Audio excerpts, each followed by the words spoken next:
મિત્રો મહામંથન મંતવ્ય ન્યૂઝમાં આપનું સ્વાગત છે। અમદાવાદના નોબલનગર વિસ્તારનો એક વિડીયો સોશિયલ મીડિયા પર વાયુવેગની જેમ વાયરલ થઈ રહ્યો છે, જેમાં આ અસામાજિક તત્વોને પોલીસનો કોઈ ડર રહ્યો જ ન હોય તેવી રીતે લાકડીઓ વડે બે મહિલાઓ અને એક યુવક પર તૂટી પડે છે। આ ઘટના છે તેણે ફરી કાયદો અને વ્યવસ્થાની સ્થિતિ સામે સવાલ ઉઠાવ્યા છે, જો કે આ મામલે પોલીસ કાર્યવાહી પણ કરવામાં આવી છે। આ સમગ્ર ઘટના છે તે જૂની અદાવતમાં ઝઘડો હોવાની વિગત કહેવાઈ રહી છે, જેમાં યુવક છે તે પોતાના બહેન અને માતા સાથે જઈ રહ્યો હતો। તે દરમિયાન આરોપીઓ કુંડાળો વાળીને તેને ઘેરી વળે છે, ત્યારબાદ તેને અટકાવીને એક મેદાન જેવી જગ્યા હોય છે ત્યાં લઈ જઈને તેના પર લાકડીઓ વડે તૂટી પડે છે। આ ઘટનાનો વિડીયો હચમચાવી દે તે પ્રકારનો છે। કાયદો અને વ્યવસ્થાની સ્થિતિ સામે પણ અહીંયા સ્વાભાવિક છે સવાલ ઉઠી રહ્યા છે। આ ઘટનાને લઈને વડગામના કોંગ્રેસના ધારાસભ્ય જિગ્નેશ મેવાણી પણ આકરા પાણીએ જોવા મળ્યા। તેમણે શું પ્રહાર કર્યા છે કાયદો અને વ્યવસ્થા મામલે અને શું કહ્યું તે સાંભળો।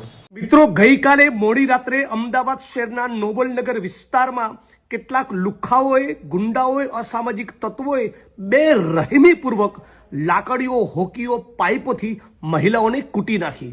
આપણા ગુજરાતની, આપણા અમદાવાદની બેન દીકરીઓ, માતાઓને મારી ગુંડા તત્વોએ આ એટલા માટે બની રહ્યું છે જ્યારે ગુજરાતના ગૃહમંત્રીના વિધાનસભા ક્ષેત્ર મજૂરામાંથી દારૂના અડ્ડા પકડાય, જ્યારે પોલીસ કમિશનર અમદાવાદ, સુરત, વડોદરા, રાજકોટની કચેરીઓની 2 કિલોમીટરની ત્રિજ્યામાં ચરસ, ગાંજો, દારૂ, ડ્રગ્સનો વેપાર થતો હોય તો ગુજરાતના કયા ગુંડાને એવી બીક રહે કે કાયદો કાયદાનું કામ કરશે?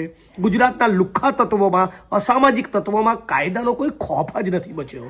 છેલ્લા થોડાક સમય પૂર્વે, ગયા વર્ષે તો 3 મહિના એવો સમયગાળો હતો 100 દિવસનો, જ્યારે અમદાવાદના શહેરમાં લગભગ 55 મર્ડર થયા હતા અને બાદ પણ અમદાવાદના પોલીસ કમિશનર દ્વારા, રાજ્યના ગૃહમંત્રી દ્વારા કોઈ કોન્ક્રીટ એક્શન નહીં લેવામાં આવી, જેનું પરિણામ છે કે અમદાવાદના પાલડી વિસ્તારની ત્રિકમનગરની ચાલીમાં કેટલાક બિલ્ડરોનો ડોળો છે અને 20 દિવસ સુધી એક ધારું ત્યાંની ચાલીની મહિલાઓને બિલ્ડરના લુખ્ખાઓ અશ્લીલ ગાળો બોલતા રહ્યા।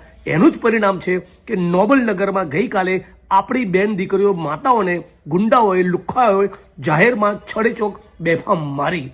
પોલીસ કમિશનર અને રાજ્યના ગૃહમંત્રી તાત્કાલિક આ મુદ્દે પોતાનો ખુલાસો આપે અને ગૃહમંત્રીએ તો વિધાનસભાના મંચ ઉપર સ્ટેટમેન્ટ કરવું જોઈએ કે અમદાવાદમાં, સુરતમાં ચાલી રહ્યું છે શું।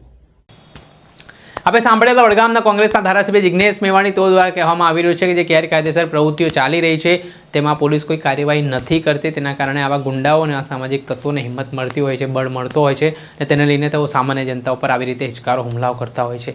તેમણે આ મામલે કડકમાં કડક કાર્યવાહીની માંગ કરી છે અને આરોપીઓને પાઠ ભણાવવાની વાત કરી છે। સાથે જ આ ઘટનાના સંદર્ભમાં એરપોર્ટ પોલીસ સ્ટેશન ખાતે વાયરલ વિડીયોના આધારે જે લોકો આમાં સામેલ છે, હુમલાખોરો, તેમની સામે અલગ અલગ કલમો હેઠળ પોલીસે ગુનો દાખલ કર્યો છે અને તેમની ધરપકડ કરવા માટે એરપોર્ટ પોલીસની અલગ અલગ ટીમો હવે કામે લાગી છે। પરંતુ આ પ્રકારના હુમલાના બનાવો સામે આવ્યા ફરી શહેરીજનોમાં એક ડરનો માહોલ પણ જોવા મળી રહ્યો છે। દર્શક મિત્રો, આવા જ વિડીયો જોવા માટે, આવી જ ક્રાઇમથી જોડાયેલી સ્ટોરી જોવા માટે મહામંથન મંતવ્ય ન્યૂઝ જોતા રહો।